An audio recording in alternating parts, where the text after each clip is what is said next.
आपके साथ मैं हूं अनुजा। इस रिपोर्ट में हम बात करेंगे चुनावी रणनीतिकार प्रशांत किशोर के बारे में। जी हां, आपको बता दें कि इन दिनों चुनावी रणनीतिकार प्रशांत किशोर काफी चर्चाओं में है।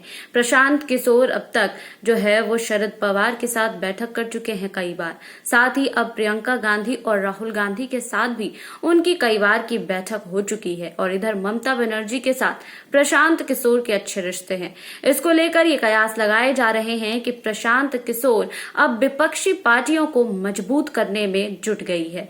जी हां, प्रशांत किशोर जो है इससे पहले अमरिंदर सिंह के साथ भी कार्य कर चुके हैं।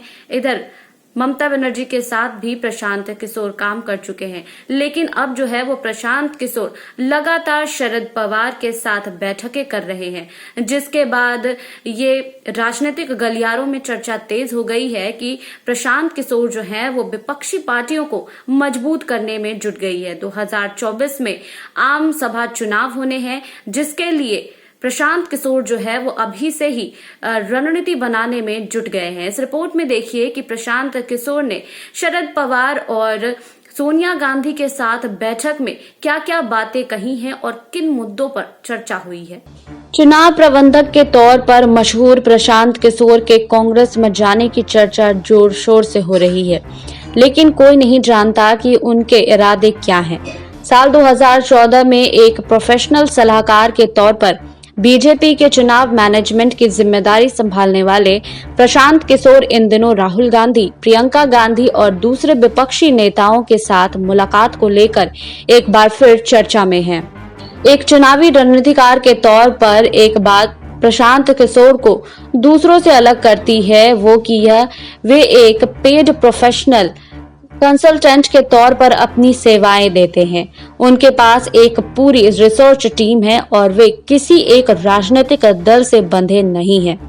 पश्चिम बंगाल में ममता बनर्जी को मिली चुनावी जीत के बाद उनका रुतबा इन दिनों बढ़ा हुआ है, क्योंकि तृणमूल कांग्रेस बीजेपी की चुनौती से कैसे निपटे इस पर भी वे लगातार सलाह दे रहे थे।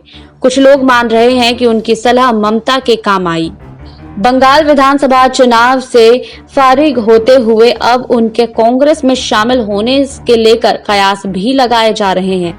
इसके ठीक पहले वे एक बार और चर्चा में थे, जब उन्हें विपक्षी एकता का सूत्रधार बताया जा रहा था। शरद पवार से उनकी मुलाकात को लेकर तरह तरह की अटकलें लगाई जा रही थी। वहीं बिहार के भोजपुरी भाषी इलाके से ताल्लुक रखने वाले 44 वर्षीय प्रशांत किशोर अब तक नरेंद्र मोदी, नीतीश कुमार, ममता बनर्जी, पंजाब के कैप्टन अमरिंदर सिंह, आंध्र प्रदेश में जगन रेड्डी और तमिलनाडु में डीएमके नेता एमके स्टालिन और अपनी प्रोफेशनल सेवाएं दे चुके हैं। 2 मई को 2021 को एक टीवी में इंटरव्यू के दौरान यह कहकर सबको चौंका दिया था कि वे अब पेशेवर राजनीतिक सलाहकार की भूमिका निभाना बंद कर रहे हैं। उनकी इस घोषणा के बाद यह अटकलें और बढ़ गई कि वे शायद खुद राजनीति में उतरना चाहते हैं। वैसे वो राजनीति में हैं या नहीं, इसको लेकर हमेशा संशय का माहौल बना रहा है। अगर कोई व्यक्ति किसी पार्टी का उपाध्यक्ष रहा हो तो उसके बाद भी उसके राजनीति में होने को लेकर शक की क्या बात हो सकती है, लेकिन प्रशांत किशोर सियासी कोच हैं या खिलाड़ी, इसको लेकर स्थिति कभी साफ नहीं हो सकी है। ऐसे में कांग्रेस में उनके शामिल होने को लेकर जारी कयास से फिर वही सवाल उठाए जा रहे हैं कि लोगों की नब्ज समझने का दावा करने वाली राजनीतिक पार्टियां क्यों इस इलेक्शन मैनेजर को खुद को जोड़ने के लिए बेताब है। यहाँ यह याद रखना जरूरी है कि उन्होंने कांग्रेस सपा संगठन के रणनीतिकार की भूमिका निभाई थी और उत्तर प्रदेश के पिछले विधानसभा चुनाव में उन्हें बुरी तरह से नाकामी का सामना करना पड़ा था। इसके अलावा आमतौर पर उन्हें काफी सफल चुनाव प्रबंधक माना जाता रहा है।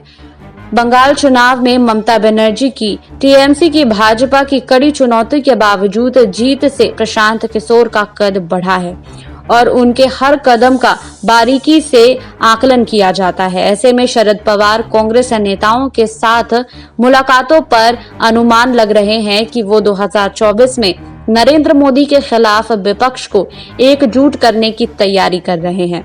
एक रिपोर्ट के अनुसार प्रशांत किशोर बीजेपी के खिलाफ विपक्ष को साथ लाने की मुहिम में जुटे हैं। हालांकि भारतीय राजनीति में विपक्ष को साथ लाना टेढ़ी खीर रही है।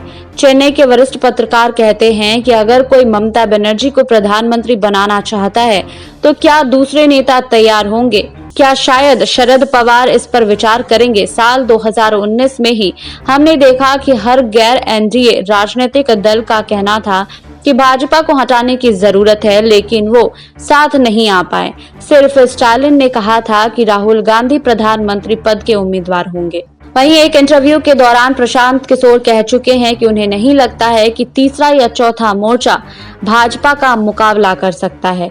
विपक्ष को साथ लाने की सोच के तहत ये भी कयास लगाए जा रहे हैं कि प्रशांत किशोर शरद पवार को देश का अगला राष्ट्रपति बनाने के सहमति जुटाने के मकसद से नेताओं से मिल रहे हैं। धवल कुलकर्णी के मुताबिक ऐसे में जब शरद पवार के लिए प्रधानमंत्री बनने का सपना धूमिल हो चल रहा है, उनकी निगाहें अगले साल होने वाले राष्ट्रपति पद के चुनाव पर है। लेकिन अभी तय ये बात मात्र कयास ही है, क्योंकि शरद पवार ने इस पर कुछ नहीं कहा है। चुनावी मैनेजरों का राजनीतिक पर्दे के पीछे काम विवादों से परे नहीं रहा है। उनका काम होता है चुनाव के समय नेता के आसपास का एक ऐसा माहौल बनाना कि वे चुनाव में आगे निकल जाएं। कहा जाता है कि मुद्दों, चुनावी क्षेत्रों के गणित और पब्लिक के मूड को भांपने में वो माहिर है।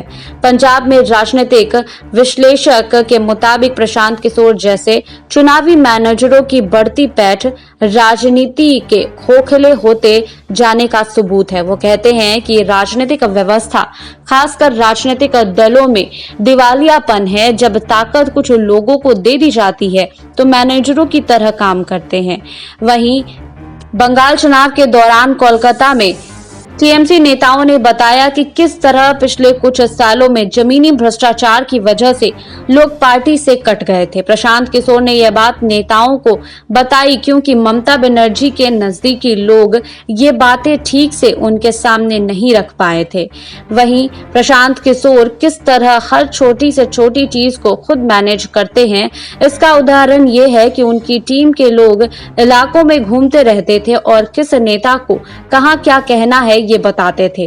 प्रशांत किशोर की देखरेख में बंगाल में लाखों की संख्या में बंगला निजेर मेके चाय यानी बंगला अपनी बेटी को चाहता है कि लाखों पोस्टर लगाए गए थे। इसके अलावा दीदी को बोलो हेल्पलाइन कार्यक्रम शुरू हुआ, जिससे लोग नल में पानी नहीं है से लेकर गंदगी तक की शिकायत सीधे फोन पर बताते थे, जिस पर स्थानीय प्रशासन कार्रवाई करता था।